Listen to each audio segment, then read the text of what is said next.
A single porcelain dinner plate, a wedding gift, shattered against the wall, the sound sharp and final, cutting through the silence of the modern kitchen. Aliyah Vance stood motionless, her hand still raised in the empty space where the plate had been. Not in anger, but in the chilling realization that her 12-year marriage to Ethan Thorne was a perfectly crafted illusion. She stared down at the crisp printout in her hand. It wasn't a lipstick stain or a suggestive text that had broken her. It was the financial trail. A wire transfer for the initial deposit on a luxurious Willow Creek condo, signed by Ethan, clearly marked as a business expense. The condo belonged to Serena, a former junior associate at his firm, and the woman who had spent the last 8 months leaving subtle public insults on Aliyah's social media. "Oh, God," Aliyah whispered, the sound devoid of tears. She walked to the large bay window, her eyes vacant as they swept over the manicured lawn of their Crestview Heights estate, a prison she had helped build. The front door opened. Ethan's voice, booming and cheerful as he ended a phone call, echoed down the hall. "Aliyah, you won't believe the numbers on the Sterling deal. We're going to be celebrating all weekend." Aliyah carefully folded the wire transfer receipt and slipped it into the pocket of her silk robe. She walked out to meet him, her face a mask of weary politeness. "That's wonderful, Ethan," she said, her voice flat. "I'm sure Serena is thrilled for you too." Ethan paused, his triumphant smile faltering. "Serena? What's that supposed to mean?" "It means I know where your business expenses are going, darling. Willow Creek is beautiful this time of year, I hear. You found a charming little condo for her." Ethan's face went through 3 stages in an instant: denial, panic, and finally contempt. He tossed his briefcase onto the hall table. "You've been snooping. You had no right," he hissed, moving toward her. "And what if I have? It was a marriage of convenience for a while now, wasn't it? You got the stability, I got the company facade. Everyone wins. No, Ethan. You got the stability and you stole the funds. That Willow Creek condo was purchased with marital assets. That is fraud." He laughed, a sharp, dismissive sound. "Fraud? You think you can touch me, Aliyah? I'm 10 steps ahead of you. I own those accounts. I manage them. You were too busy with your little consulting work to pay attention to where the real money went. Try it. You'll walk away with the dog and your consulting business, nothing more. I have a bulletproof pre-nup. We'll see about that." The following morning, Aliyah was seated across from attorney Evelyn Sharp, a formidable woman with a reputation for merciless precision. Evelyn's office was all glass and cold, uncompromising steel. "So, Aliyah," Evelyn said, laying the wire receipt on her desk, "you were humiliated publicly and deceived financially. You want a divorce? What is your goal?" Aliyah leaned forward, her composure absolute. "My goal isn't money, Evelyn. It's justice. I want him dismantled. I want his arrogance to cost him everything. He hid funds in a shell corporation, Thorne and Associates, thinking I was too stupid to look. I want him to lose the firm, the house, and the smug certainty that he could do this to me and get away with it. That requires a surgical approach, Aliyah. We can't just prove infidelity. We have to prove criminal financial misconduct to void the relevant clauses of your pre-nup.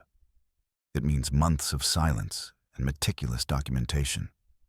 You have to endure whatever public garbage they throw at you without flinching." "I can," Aliyah stated, her eyes hard.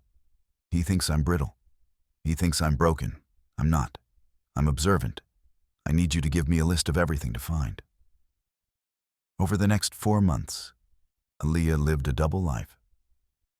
She maintained the illusion of a failing but still intact marriage. She attended functions with Ethan, smiling politely as Serena often appeared across the room, radiating smug satisfaction. Aliyah, late at night, in their darkened study, silently snapping photos of computer screens. Close-up of her hand copying hard drives. Screenshots flashing across the screen. Emails detailing asset movement, hidden invoices for Serena's lavish gifts, documentation proving Ethan's illegal diversion of funds intended for his clients into Thorne and Associates. The silence from Aliyah emboldened Ethan and Serena. "Heard your little wife finally packed her bags, Ethan?" a friend said at a golf club dinner. "Took her long enough." Ethan chuckled, taking a sip of scotch. "She finally got the message. Look, she's a smart woman, but she's not street smart. She'll take the settlement I offer her. Less hassle." Serena posted a photo of herself holding a champagne glass with the caption, "Upgrading to a better vintage. Some people just don't know their value." The post, a clear jab at Aliyah, went viral among their social circle. Aliyah saw it, but instead of reacting, she simply printed the screenshot, dated it, and added it to the growing stack of evidence. She handed a massive binder labeled the Vance files to Evelyn Sharp. "Everything," Aliyah said simply. "Every transfer, every email, every smug social media post. He even used the company account to pay for her dog groomer. The arrogance is breathtaking." "Excellent work, Aliyah," Evelyn said, flipping through the pages.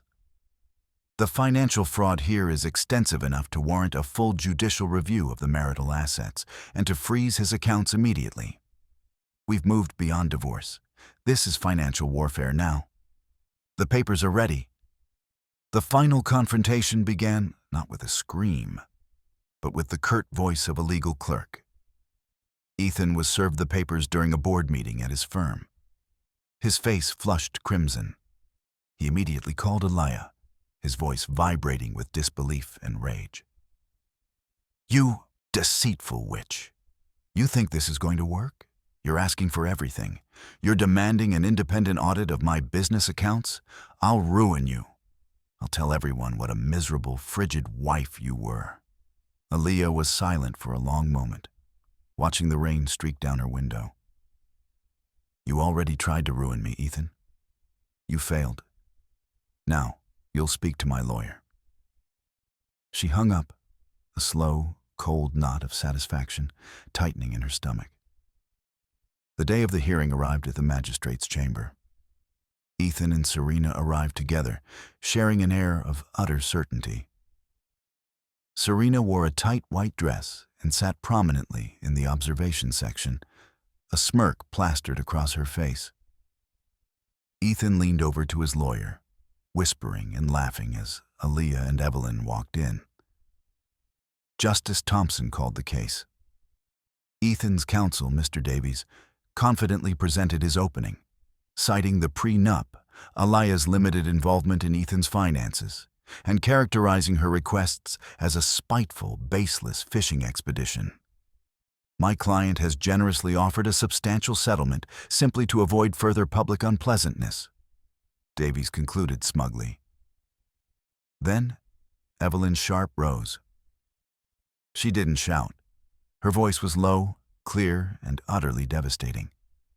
"Your Honor, we are not asking for a settlement. We are asking for restitution. We are not conducting a fishing expedition. We are presenting the facts of a calculated criminal deception committed against my client and his business partners."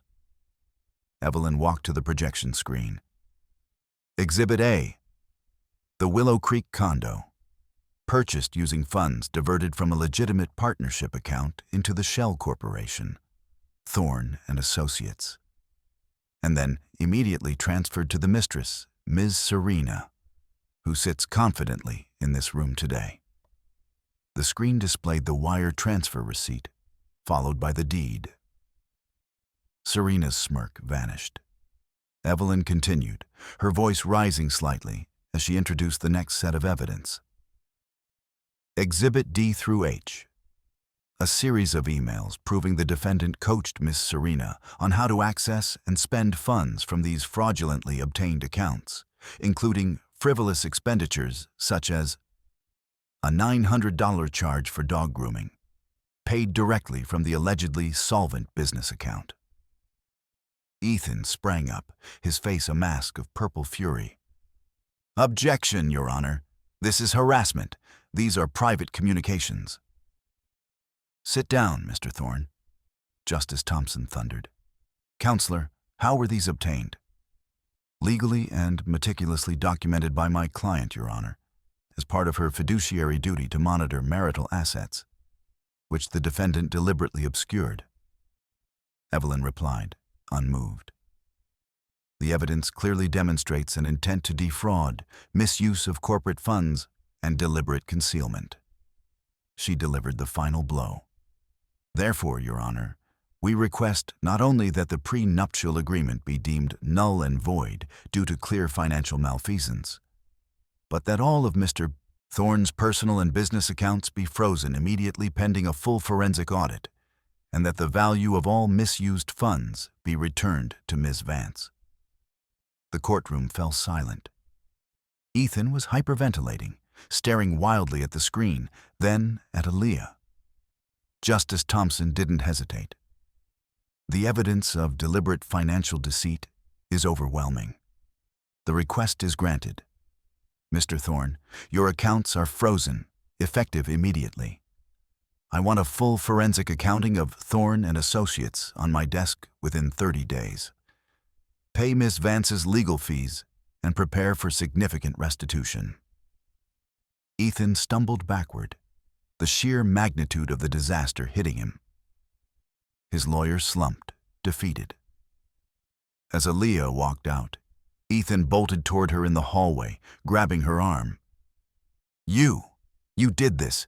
You planned this, after everything I gave you." Aliyah pulled her arm free, her eyes piercing him with cold clarity. "You gave me nothing but a lesson, Ethan.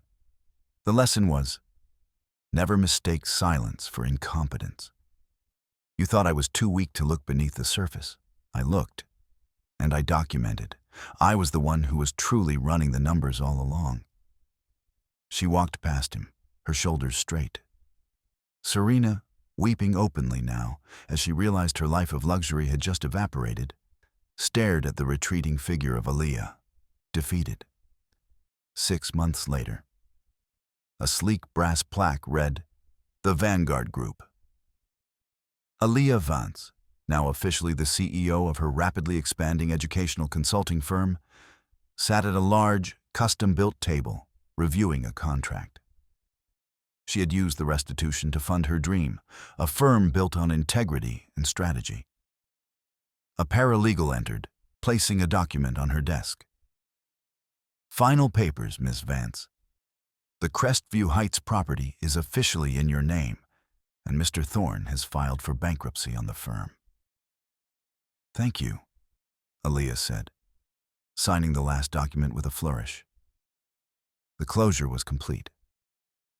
Later that evening, in her office, she spoke to a camera in a private message, looking directly into the lens. "When faced with betrayal, you have 2 choices: crumble or become the architect of your own victory. I chose the latter. I learned that the greatest leverage isn't anger, it's information, and the most beautiful revenge is a life well lived, built on your own power." She stood up, walking toward the window, now overlooking the vast, sparkling expanse of the city she had conquered.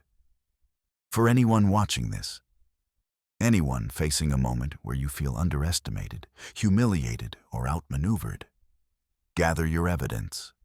Plan your strategy. Don't waste energy on yelling. Invest it in winning. And then, build your empire. Did Aliyah's strategy surprise you?